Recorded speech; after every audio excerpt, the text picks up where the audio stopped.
Okay, Assalamualaikum.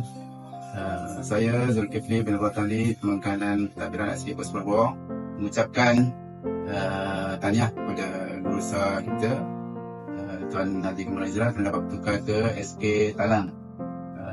Untuk itu, apa jasa-jasa semasa berada di sekolah Pos Perbawah ini, saya mengucapkan terima kasih atas jasa-jasa yang telah ia buat dan laksanakan semasa di Perbawah.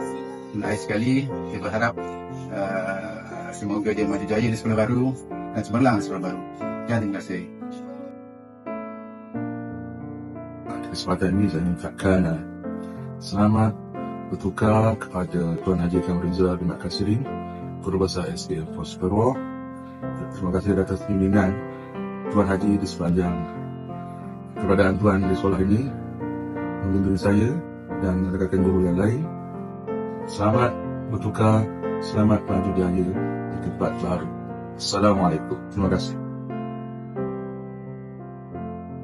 Selamat maju jaya kepada mantan Tuan Besar kita, Encik Kamal Izra.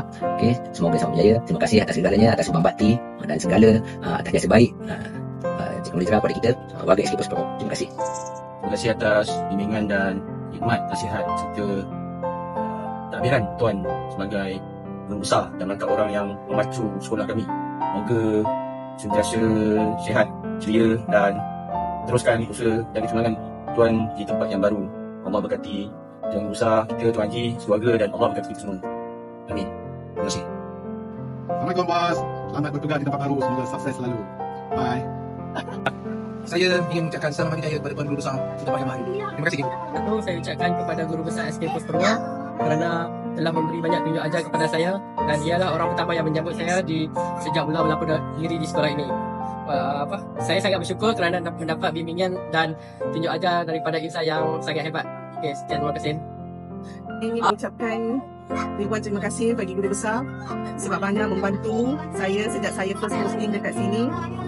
Semoga berjaya di sekolah baru. Jadi saya ingin mengucapkan jutaan terima kasih yang tidak terhinggalah kepada Guru Besar atas segala jasa, tunjuk ajar, kepimpinan dan banyak dah mudahkan segala urusan saya, terutamanya masa saya mengandung, masa saya bersalin. Terima kasih Ibu, dan saya doakan semoga Cikgu maju jaya dan cemerlang di sekolah yang baru, dan semoga kita berjumpa lagi lah. Terima kasih Ibu. Assalamualaikum. Terima kasih Cikgu. Semoga Cikgu di tempat baru maju jaya, dipermudahkan urusan insya-Allah. Baik. Jumpa lagi. Cikgu terus berjaya dan cemerlang di tempat yang baru. Jasa dan tunjuk ajar Cikgu akan saya kenal. Terima kasih Cikgu. Selamat maju jaya. Selamat maju jaya. Selamat maju jaya di sekolah baru. Saya harap bos jangan lupa lah kami kat sini. Terima kasih segala kerjasama yang bos bagi kepada kami. Bye. Semoga jumpa lagi. Semoga berjaya di tempat baru dan menjadi seorang ketua yang berjaya. Terima kasih Cikgu. Selamat maju jaya.